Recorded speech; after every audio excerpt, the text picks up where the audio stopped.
Wearing a Dapper Santa suit, Sniffles is a star at this veterinarian's office in Chulliota.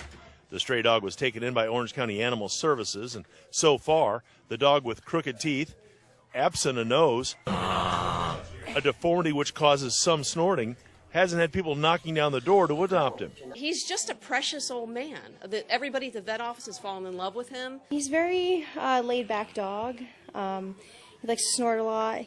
Genesis Diaz has been fostering the dog, estimated to be about 12 years old. This morning I woke up and he was at the edge of my bed and was just staring at me, and when I called him over, he ran over to me and went in a little circle and started licking my face. And he's a healthy dog.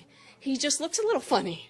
So for anyone who decides to adopt Sniffles and give him a forever home, you need to know that there's going to be some dental work next week, so the grin won't look exactly the same. It's also a reminder that the rescue always needs cash to pay for the vet bills for all of the special needs critters that go through there. Half of the dogs at Poodle and Pooch Rescue are older, injured, or dealing with a medical issue. 90% of the time, we can fix these dogs. She hopes someone can find it in their heart to give Sniffles a home.